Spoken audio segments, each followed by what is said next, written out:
Assalamualaikum warahmatullahi wabarakatuh. Selamat pagi kepada Bapak Abdul Malik SPD MPD selaku dosen pembimbing mata kuliah pengembangan karakter yang saya hormati dan teman-teman semua yang saya sayangi. Pertama-tama marilah kita panjatkan kepada Allah Subhanahu wa taala karena telah memberikan rahmat, kesehatan dan keselamatan sehingga kita dapat hadir di presentasi pada pagi hari ini. Adapun topik yang akan kami bahas adalah pembaharuan diri. Perkenalkan, saya Chandra Kirana selaku moderator yang akan membimbing jalannya moderator pada presentasi pagi hari ini. Adapun anggota kelompok saya adalah Eloktri Yuliarnita, Diana Fitriani, Syafira Puspaningsih, Bella Rahma Erdina, Nimas Natasyana Syahidina, saya sendiri Chandra Kirana, Grasal Wadifa Firlia M, serta Anggita Zuliza Maharani. Sedangkan rangkaian acara yang akan kita lewati adalah pertama yaitu sesi pembukaan, yang kedua adalah sesi penyampaian materi, dan yang pertama-tama untuk membuka acara sesi presentasi pada pagi hari ini, marilah kita semua mengucapkan basmalah bersama-sama. Bismillahirrahmanirrahim. Untuk sesi yang selanjutnya adalah sesi penyampaian materi yang akan dibacakan oleh pemateri. Untuk pemateri, saya persilahkan.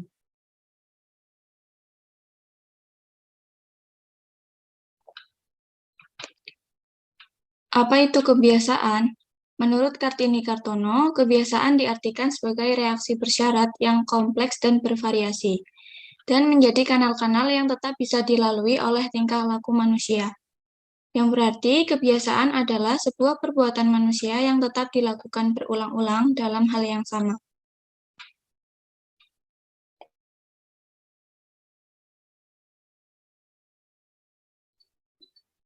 Apa yang dimaksud dengan pembaharuan diri? Menurut pendapat Rogers tahun 1995, pembaharuan adalah an idea, practice, or object that is perceived as new by individual or other unit of adoption. Pengertian manajemen SDM, Peter Dutcher dalam buku Hebel-Bain 2002 mengatakan bahwa pembaharuan adalah a change that creates a new dimension of performance. Berdasarkan penjelasan kedua orang tersebut, pembaharuan dapat diartikan sebagai perubahan, ide, atau gagasan yang mendorong seseorang sebagai penggunaan dalam bekerja dan berkarya jauh berbeda dan lebih baik dari sebelumnya, atau menghasilkan dimensi kinerja yang baru. Pembaharuan terjadi secara beriringan dengan timbulnya tantangan karena setiap pembaharuan menyebabkan orang berada dalam situasi berbeda dan memerlukan penyesuaian diri.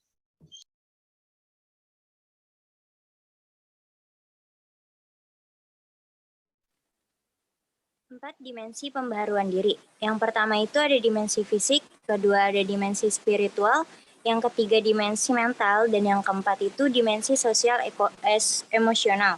Yang pertama dimensi fisik meliputi bagaimana cara memelihara fisik secara efektif, seperti memakan jenis makanan yang tepat, mendapatkan istirahat, relaksasi yang memadai, dan berolahraga secara teratur. Yang kedua ada dimensi spiritual. Dimensi spiritual memberikan kepemimpinan hidup. Dimensi spiritual adalah inti, pusat, dan komitmen dalam sistem nilai. Dimensi ini memanfaatkan sumber yang mengilhami, mengangkat semangat, dan mengikat kebenaran tanpa batas waktu. Yang ketiga ada dimensi mental. Dimensi mental sebagian dari perkembangan mental dan disiplin berasal dari pendidikan formal. Pendidikan yang berkesinambungan, pengasahan dan perluasan pikiran yang terus-menerus adalah pembaharuan mental yang vital. Dan yang terakhir, dimensi sosial ekonomi. Nah, dimensi sosial ekonomi ini tidak memerlukan waktu dalam pengertian yang sama seperti dimensi-dimensi lainnya. Kita dapat melakukannya dalam interaksi kita yang normal dalam kegiatan sehari-hari dengan orang lain.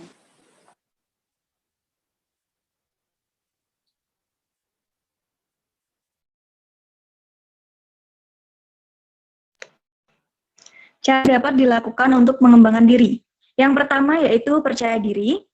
Syarat utama agar mandiri dalam segala hal yaitu jika kita percaya pada kemampuan dan kekuatan kita sendiri.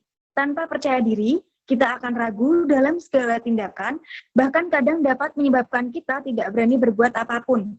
Kepercayaan diri ini sedikit dipelajari karena sebenarnya terbentuk secara perlahan-lahan dalam kehidupan. Yang kedua, belajar dari pengalaman. Kita belajar berbicara, membaca, menulis, memasak, dan masih hal lain yang kita pelajari.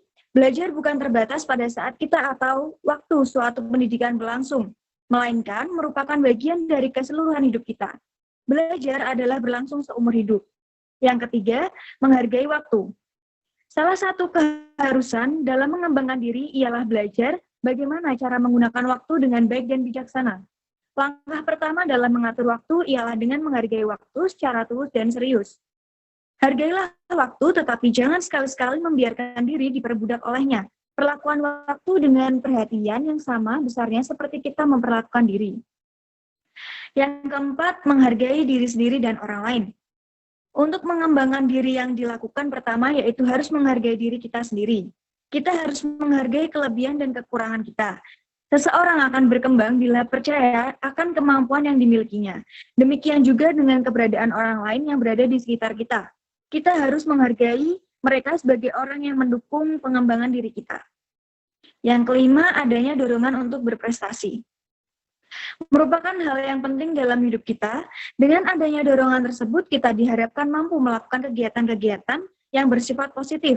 Untuk mendukung pengembangan diri, kita pun dituntut untuk aktif dalam berbagai hal. Faktor pendukung pengembangan diri. Yang pertama yaitu konflik yang dihadapi remaja dalam perkembangannya.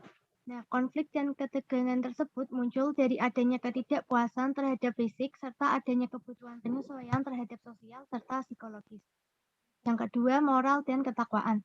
Remaja yang memiliki ketakwaan maka pasti memiliki moral yang baik. Yang ketiga, bakat khusus. Bakat yaitu kelebihan alamiah yang melekat pada diri dan menjadi pembeda antara diri sendiri dan orang lain. Nah, dengan adanya bakat dapat mempercepat pengembangan diri karena sudah percaya diri.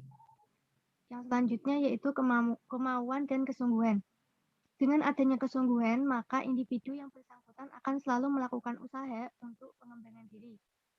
Selanjutnya ada lingkungan keluarga. Lingkungan keluarga sangat berperan penting dalam pengembangan individu dengan memberikan contoh yang baik. Yang kedua, lingkungan sekolah yang bersangkutan, yaitu lembaga formal yang mempunyai tanggung jawab untuk meningkatkan perkembangan. Faktor penghambat perkembangan diri. Yang pertama adalah rasa gelisah. Orang-orang yang dikuasai oleh rasa gelisah dihinggapi rasa takut, tetapi mereka tidak tahu sebab-sebabnya. Rasa gelisah diatasi dengan pembinaan kepercayaan diri dan pemupukan kemauan berdikari. Yang selanjutnya adalah rasa salah. Untuk mengatasi rasa salah, orang-orang yang terhimpit rasa salah wajib meneliti hati mereka. Kepekaan terhadap laku salah perlu bagi kemajuan hidup kita. Tetapi kepekaan yang keliru malah mengganggu, dan setiap gangguan selalu menghambat bahkan dapat berbahaya bagi diri dan hidup kita. Yang berikutnya adalah rasa malu. Orang-orang yang mempunyai rasa malu jiwanya seperti terbelah. Mereka mempunyai semangat tinggi sekaligus rendah. Orang-orang yang mempunyai rasa malu sudah diberi anugerah jiwa dan peka.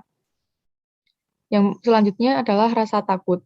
Ketakutan merupakan bagian dari pengalaman hidup kita. Kita semua mempunyai rasa takut, meski intensitas, sebab-sebab, dan alasan tidak sama. Rasa minder. Rasa minder adalah beberapa sebab yang membuat orang menjadi minder. Ada rasa minder fisik, mental, dan sosial. Hidup yang dihantui oleh rasa minder tidak bahagia. Bagi mereka, hidup ini berat dan tidak simpatik. Orang-orang yang dihinggapi rasa minder ini sedikit demi sedikit dapat sembuh dengan mulai berusaha untuk mengenal diri sendiri dan menerimanya dengan tenang.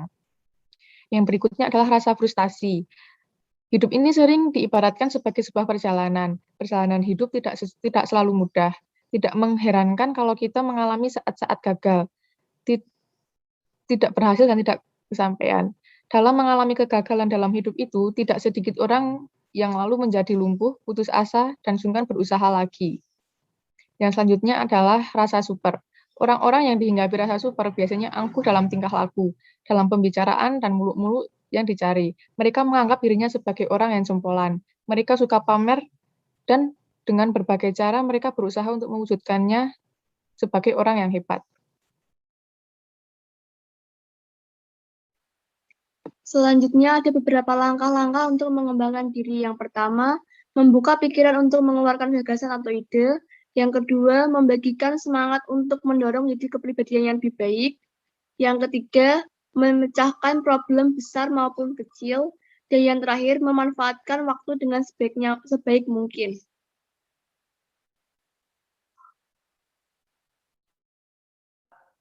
Kesimpulan dari presentasi pada pagi hari ini adalah pembaruan diri adalah perubahan ide atau gagasan yang mendorong seseorang sebagai penggunaan dalam bekerja dan berkarya jauh berbeda dan lebih baik dari sebelumnya.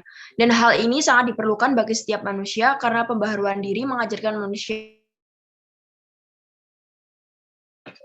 Baik, terima kasih kepada semua pemateri yang sudah menyajikan materinya dengan baik. Demikian tadi presentasi kelompok kami. Saya selaku moderator meminta maaf jika ada kesalahan pada presentasi pada pagi hari ini. Kurang lebihnya terima kasih. Wassalamualaikum warahmatullahi wabarakatuh.